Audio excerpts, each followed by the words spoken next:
Blog Talk Radio.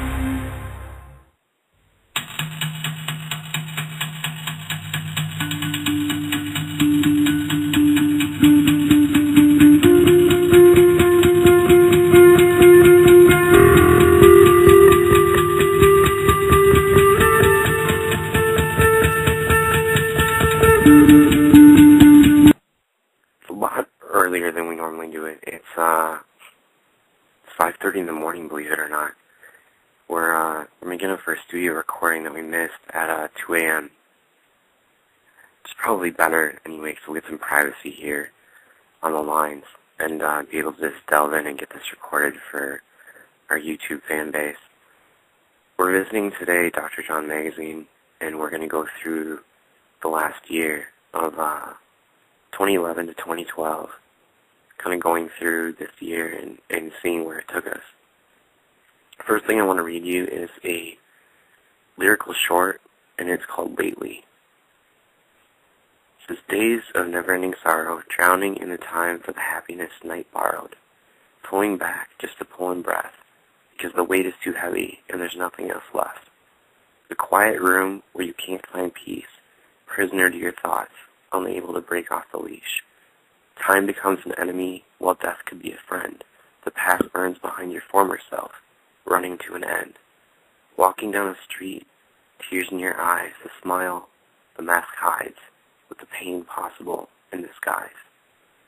Comfort that can't be found, an unescapable wave, torturing but won't let you drown. One of the things that I like to do is include a lot of poetry in Dr. John magazine. There's a ton of it that's not even put in here, and it's put on another website. But I like to put kind of the top-rated pieces from that other website in here and let people chew on them, because it gives kind of a different perspective and a different view into the soul, if you will, of the magazine, into the person behind it, and just an artistic contribution to it, you know. On October 24th, 2012, I was fortunate enough to come into a reblog of Columbine Quillen. He's a bartender, and we explored the differences between vodka, gin, whiskey, tequila, brandy, and other alcohols. So, to give an introduction to this, gin is a grain spirit that's been flavored with juniper berries. It's an effective flavored soda. There's 3 basic styles of gin: London Dry Gin, Plymouth Gin, and Guinevere Gin. Then we went on to whiskey. Whiskey, spelled W-H-I-S-K-E-Y, concerning the U.S. or Irish whiskey, is an alcoholic beverage distilled from fermented grain mash. Almost any type of grain can be used, such as barley, rye, wheat, and corn. Most whiskeys are aged in wooden casks. Scotch whiskeys are typically smoky and treat their malt with peat smoke before distillation. American bourbon is usually sweet, and it has at least 51% corn and barreled in oak for at least 2 years. Canadian whiskey is typically lighter in style than other whiskeys, and Irish whiskeys are typically spicy undertone due to an unmalted barley. Then we jumped over to tequila. Not my favorite. Not a huge fan of tequila. Tequila is a spirit produced in only one very distinct and small portion of Mexico. It is distilled from blue agave plant, which is large, succulent, which looks a bit like aloe vera. Going to brandy. Brandy is a spirit created by distilling wine and cognac.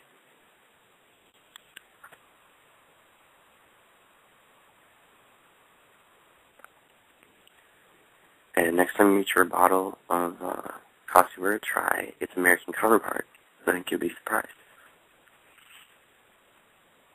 Alright, next one. This one came in technically in 2011. We reblogged it just recently in 2012 because we came across a lot of people who were finding the same results. And this article was Big Medicine Wants You Sick. I guess I can, kind of ad-lib this article because it is rather lengthy. It's 676 words. And it talks about big medicine being a business market which, everybody knows what they are. The pharmaceutical companies need to make a profit, and to do that they need to keep selling their drugs, so their business isn't necessarily to treat and cure things. In most instances, it can be to provide residual income by you, continually needing the drug. What's worse is there's natural solutions that normally work just as good, if not better, and have little to none of the side effects that are in there. So, for depression, we mentioned B12, we mentioned niacin, thiamine, caffeine, and then for mood problems and stabilization, we mentioned melatonin, which is also, of course, great for sleep.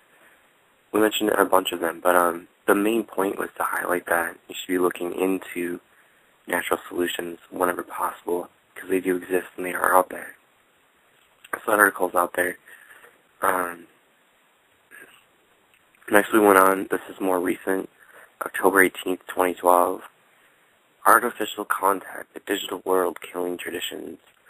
We are highlighting that while we're seemingly more connected than ever before with Facebook and Twitter and MySpace and all those, that there's a personal touch that's been lost in communication, and specifically the communication of a handwritten letter. And one of the parts I like here is it says, often we mistake the upgrade in technology is always better, while it escapes us letting us know traditions may be dying one at a time. There's just an impact that you can't get with a handwritten letter. There's something special that's given when you open a letter and realize someone took the time to handwrite it for you. And a newspaper is another example of that. They're phasing out newspapers all over the country, and it's something I think we'll miss one day. I'm gonna need a quick drink of water because I'm dying here, and I'll be right back in the air with you.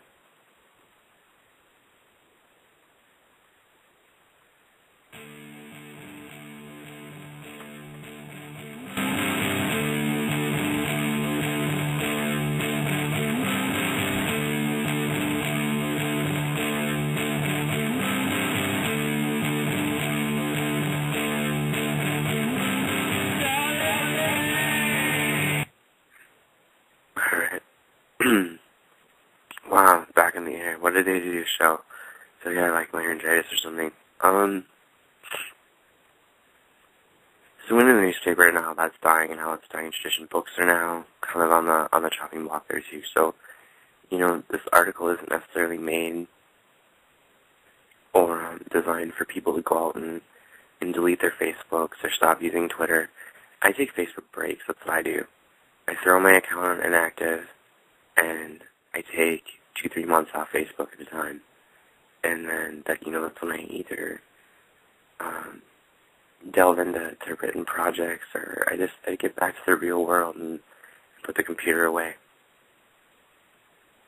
And I think with newspapers and books, it's not going to be the same when they're all digital. I think that's a given. So the article's main focus is to just say, hey, if we don't incorporate these things into our lives, we're going to lose them probably forever, because I don't think anybody's going to be brave enough to restart a newspaper as a paper publication or things like that. But there's some positive too. I'm not going to be biased, but the not cutting of, not cutting down as many trees would be good, but there's kind of a loophole there where the carbon footprint to manufacture these tablets, since everybody is constantly replacing them and they're not keeping them very long, it actually has a bigger global footprint to produce the tablets and ship them, and the oil to ship them across the country, and so on. So it's kind of a wash.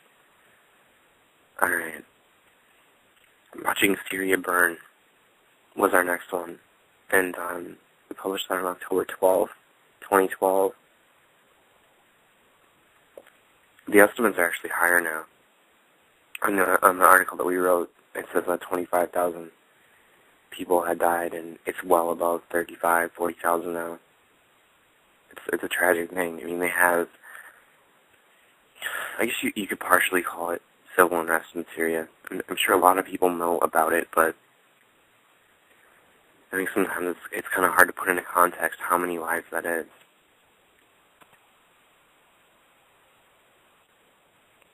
And we lost 2,200 lives in the tragedies of 9/11, maybe 2,700, and this is 30,000, 40,000 people that are dead, and a lot of them are women and children. A lot of people ask, why isn't the United States doing more? One of the main answers is because we can't presently. Our military, as strong as it is and as capable as it is, we don't have the means to get involved in two conflicts at once right now. And it's also something that would put a lot of U.S. soldiers in harm's way that we just can't right now. We can't really afford a war at this point either, and it's presently not our fight. So what we're going to try and do is arm the insurgents, which is, more appropriate, and use the UN to kind of barometer it. So, anyway, and to each their own on their thoughts on Syria, but I do think we should be doing more. I don't know what. But we went into an article just, again, posing food for thought on what should be done. Then we had who won the first debate. That was clearly Mitt Romney, and then Obama's kind of cleared the floor with him since then. Next we get to a studio function, which presently is a comedic show we did on XXX Radio that is called If Your Pickle Could Talk, and kind of a comedic look at the male genitalia and ways to keep it clean and things of that nature. Next, we're looking at Awakening, Life with Multiple Sclerosis. I wrote this on September 28th, 2012, looks like, or thereabouts, and got it posted anyway. And this is actually when I had the worst MS attack that I'd ever had. And I was desperately looking for things to help with it. And in years prior, I had tried caffeine and niacin and B12 and a bunch of other things, and I was scrambling because at this point I lost my vision and my right side had gone out. So I wrote an article about the different things that I'd tried, and they included fish oil and different things. So I wrote a whole article on here about what worked, and ultimately, for this instance, the B12 and the caffeine and thiamine and all that, I wasn't able to counteract the MS attack that was coming on. I was completely left to the disease at that point. But what did help is, I'm sure people are going to say this is a duh. I cut down substantially on smoking. I went from a pack a day to like probably a pack a week, and that helped a lot. Now, if it is what solved it, I won't really know, because I cut down and a week later I was good to go. So anyway, the results are there on what I did try. There's a ton of people finding success with B12, caffeine, thiamine, and fish oil for MS, so that's something to get out there and try. Next one is White Light, and that's on September 11th, 2012. It was, I don't know, I'm trying to debate whether I want to read the whole thing. It's rather lengthy. You know what, I'll post a link to it in the chat room, so if you want, you can take a look at that one. So that's a brief look up till,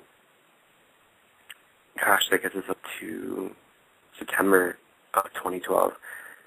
So we'll take a break here, and then I'll get a link in the chat room to the magazine we're reviewing and where we're going this year with it.